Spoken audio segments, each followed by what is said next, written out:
strange, yet familiar. I glanced over my shoulder, looking past the people standing behind me, landing directly on him. A male, domineering in stature, towering in height, was fully cloaked in black. The loose garment did little to conceal the power brooding beneath, biding its time, waiting for release. I could taste his magic, feel it. The force of it was a sudden weight upon my chest. His dark eyes fixed on mine, the color of them a bottomless black.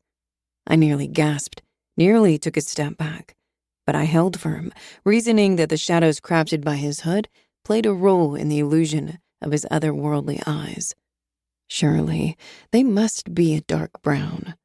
His black lashes were so thick, his eyes looked naturally rimmed with kohl. A heavy, yet neat stubble carved out his sharp jawline and angular cheekbones.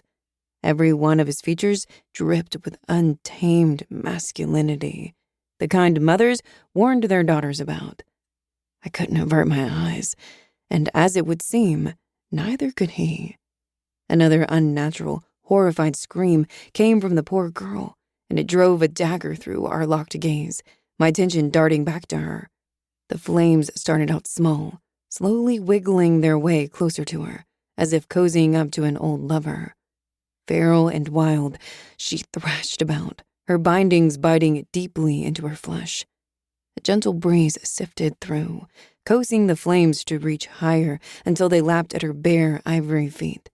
A spontaneous burst, and the flames ramped up at an unusual speed.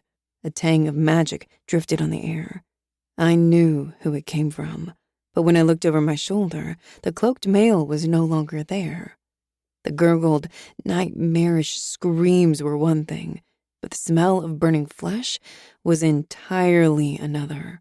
It was an assault of the senses, a horrific, sickening smell that burned away any desire to ever cook meat again, let alone eat it. Flesh and bone fed the hungry flames as they lapped farther up her legs.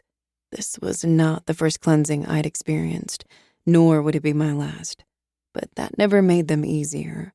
The smells and sounds haunted me, always replaying on the cusp of my mind, especially in the middle of the night.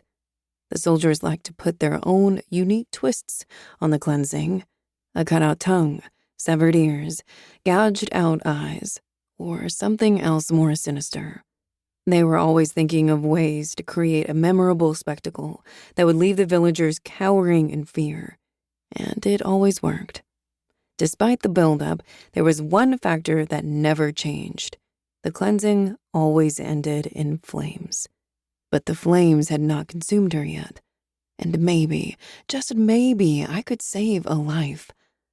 The greenhorns, the new soldiers recognizable by their lack of armor, did not concern me. Half of them weren't even equipped with swords, but the one with the scar, etched like lightning down the side of his weathered face, his armor carefully tailored and forged from iron, that one would be a problem. Another raw, horrible scream. I gritted my teeth. Something had to be done. My fingers twitched, itching to try. I widened my stance and locked my gaze on the scar-faced man. A rough, calloused palm gently grasped my wrist. I tilted my chin up, my eyes meeting a familiar gaze. Caleb. Around 6 feet tall, blonde-haired and blue-eyed, and good-hearted. He wore an off-white tunic, black pants, and knee-high leather boots. A leather belt was cinched around his narrow waist, the excess fabric of his shirt falling over top of it in some places. Although we did not share a drop of blood, he was my brother in every other sense of the word. Caleb was older than me by 2 years, making him 24. "You shouldn't be here, Sage," he whispered, his eyes darting desperately between mine, a silent plea to leave. He gave my arm a gentle tug. "Come on, let's go." I'm staying. I planted my feet firmly, a tree rooted to the ground. He squinted at me, his gray-blue eyes mirroring the fight within my own. 2 unyielding forces, locked in a silent battle of wills. But this was one he had never won before, and he knew it. His shoulders dropped as he exhaled, and he offered an... Para seguir escuchando este audiolibro gratuitamente, haz clic en el enlace de la descripción y podrás escucharlo completo sin coste gracias a la prueba de 30 días de Audible.